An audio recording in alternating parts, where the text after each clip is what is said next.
Hi, peace lovers, and welcome back. I'm Avis Kalfsbeck, and this is the Pieces Here podcast. We are currently in a fiction series here on the podcast titled Experiment Zero of the Peace Experiments.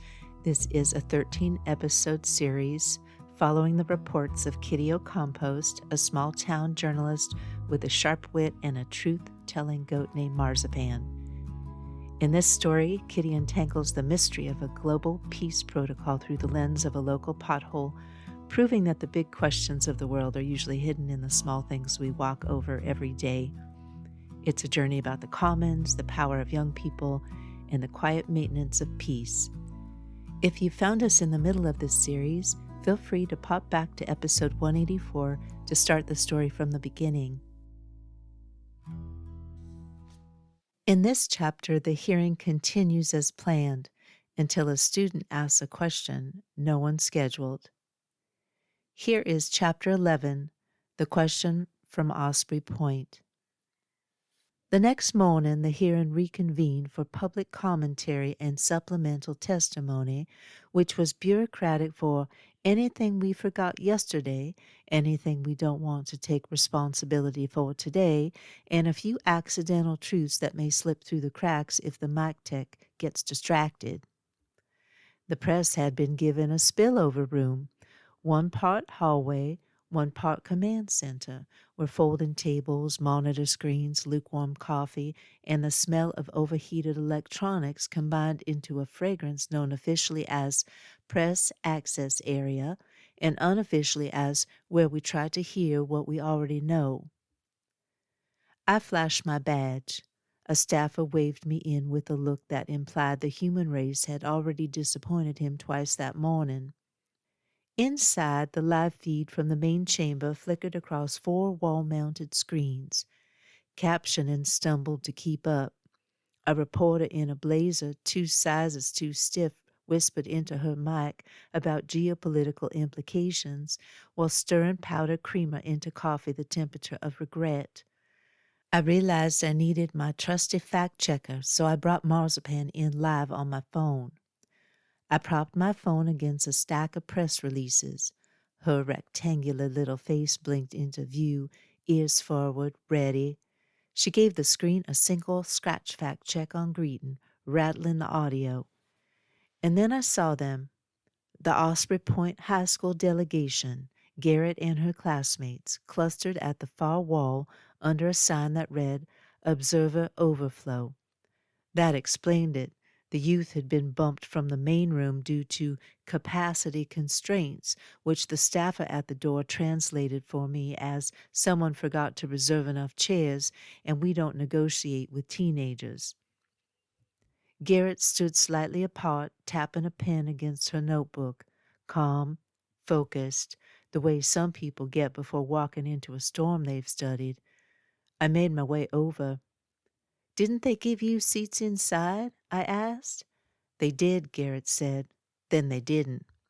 "Reason?" "Someone decided we might be a distraction to the part where adults continue saying the same things with increasing confidence."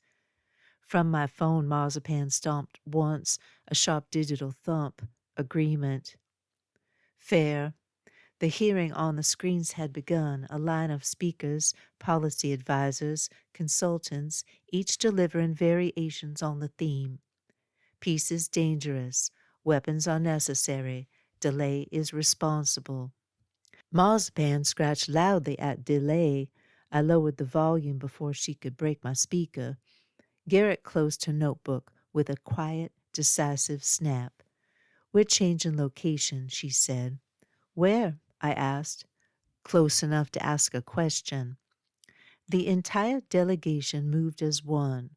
I followed on instinct, though instinct had no idea what was about to happen. They slipped out the side door, down the hallway, past a catering cart stacked with untouched pastries, and stopped before a small gap between the curtains.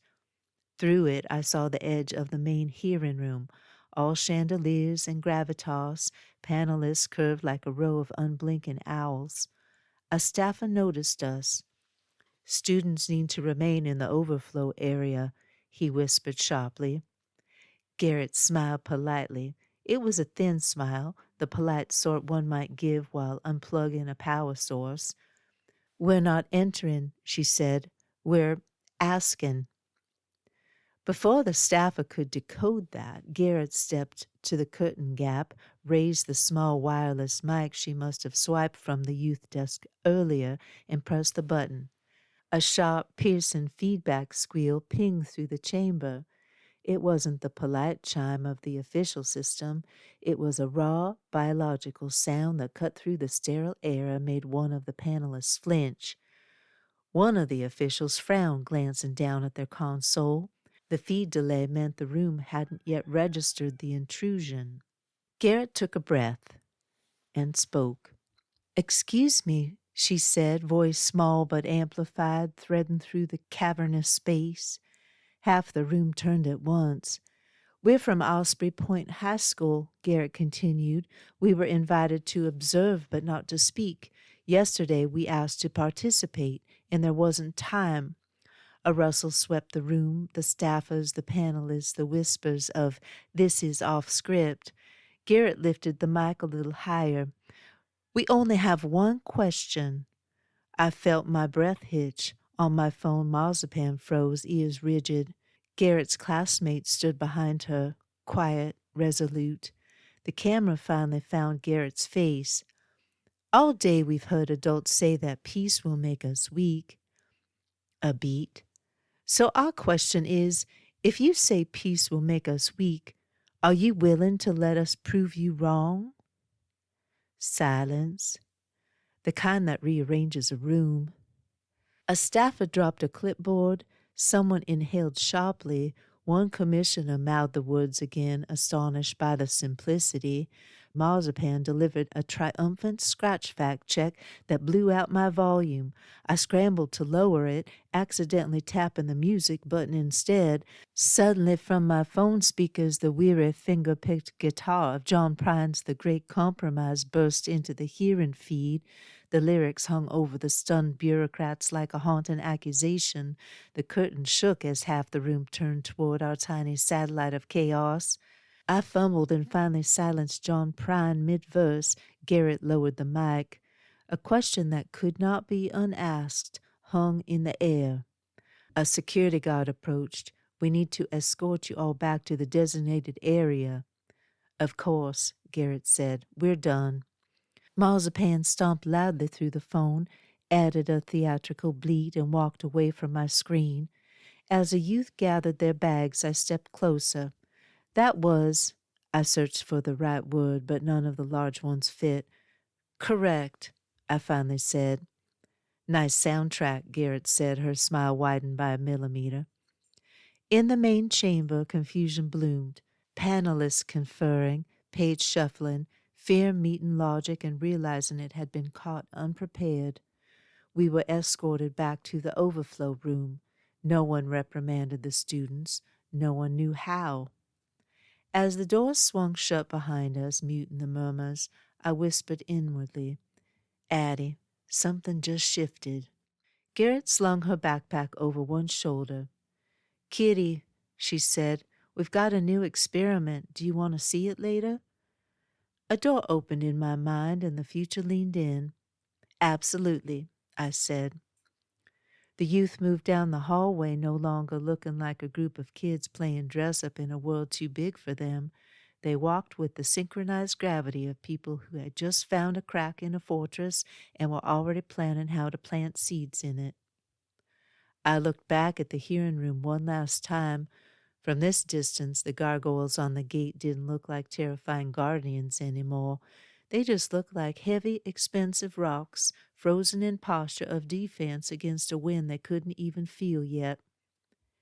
Inside the chamber, the experts were still talking, but the sound was thin, like a recording played in an empty house. For the first time since I'd arrived in this city, the air didn't taste recycled. It tasted like someone had finally cracked a window.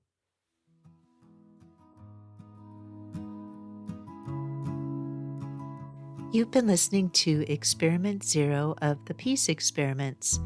I hope you'll join us for the next episode. My books and peace projects can be found at aviskolfsbeck.com, including the Pater the Water Dog Saves the Planet Best Friend Eco-Fiction series. For those who want to dive deeper into the peace themes we covered in 2025, I've created a 2025 recap ebook. It includes everything from Kitty Ocampo's satire debut to the deep history of the Great Disarmament. It's complimentary and available now at aviskolfsbeck.com/2025. I'm excited to announce that our next series begins just after Experiment 0 ends. Our daily Peace School opens its doors. There are 8 departments, and each begins with a set of 14 foundation classes, our 101 level courses. This isn't about credentials, it's about learning how to see more clearly and ask better peace questions in short daily episodes. For now, just know the doors open soon, starting with the Department of Universal Understars in episode 198. Thank you again. Listen for the peace.